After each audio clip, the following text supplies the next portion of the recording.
G'day and welcome to The Tackle. My name's Joel Gelding, a very angry and disappointed Crows supporter. With me as always is the former Fremantle captain Shaun McManus. Hey mate. Very happy Fremantle, past player and supporter of course. Joel, you're wearing a new outfit today. A bet's a bet, isn't it?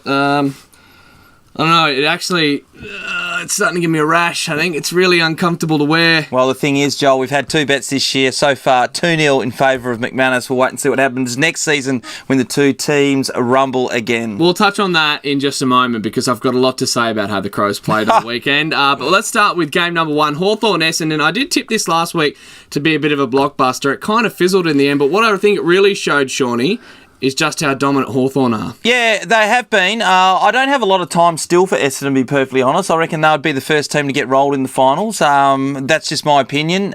I think Hawthorn clearly the best teams. They proved it on the weekend, no doubt.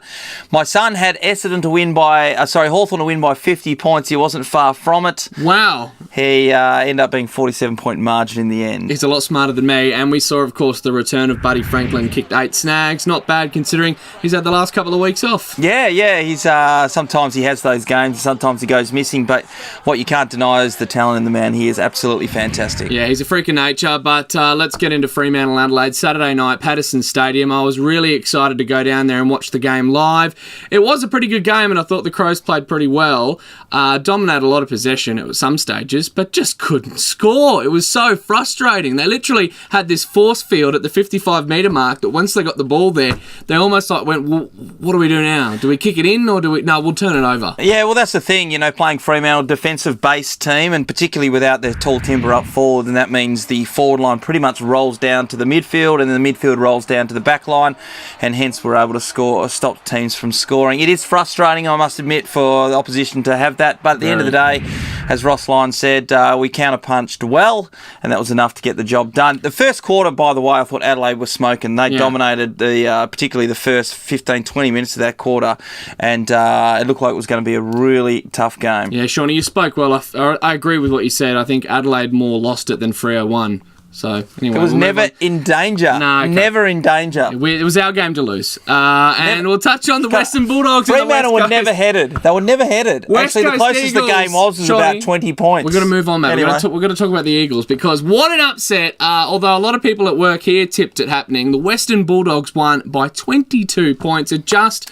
adds another notch to the horrible season that West Coast has had this year. Been terrible for West Coast supporters, Joel, hasn't it, straight away? They've had no... they haven't been able to put the same team out in the park every week. You've got to give them credit. You've got to give them leeway for that. The other thing, there was a few umpiring decisions I didn't like yesterday that went against West Coast. I think they were hard done by on a couple of occasions, particularly when they had some momentum, or that Western Bulldogs were able to get momentum from those free kicks.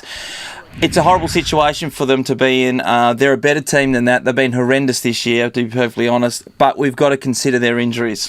I guess one thing to look at if you're a West Coast Eagles fan, the year that they won the Wooden Spoon just a few years ago, the next year they came back and finished top 4. So maybe that's what they're looking at next year. But let's have a look at the Dream Team results from the weekend, Shawnee. No Gary Ablett at the top, which is a bit of a surprise. Yeah, it really was. Gold Coast no match for Carlton, so Gary wasn't able to do his thing. Dane Swan was the leader, and he's been up there, as we know, throughout the year. GWS had a hard game against Collingwood, didn't they? At three-quarter time, I think there was only a point in it. Jeremy Cameron was amazing to watch, actually. If you haven't seen the highlights of him, he, in a few years, is going to probably be one of the best forwards, if not the best. Well, he is already, isn't he? Yeah. He's kicked 7 goals on the weekends, 50 goals for a year. The team hasn't won a game. It's incredible. Well, there you go. So rounding out the top 5 is, snucking in there actually, is Tom Liberatore. I thought that was pretty cool, the youngster.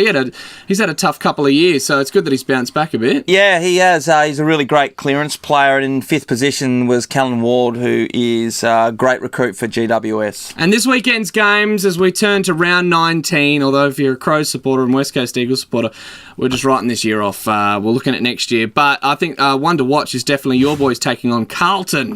It's a 50-50 game, this, Joel. Fremantle clearly aren't running on all 8 cylinders at the moment, so it will be interesting. I'm really nervous about this game, so wait and see. It's almost an 8-point game because the other big game is Essendon-Collingwood. Yes. If Collingwood were able to beat Essendon, then the ball's in Fremantle's court to jump into third place above Essendon if they can beat Carlton. So they're, it's a real tough one going forward. And showdown in Adelaide, the Crows taking on Port. I think the Crows, if they knock off Port Adelaide, that 8th spot, it's all ours. We'll sneak into the finals and then cause a massive upset.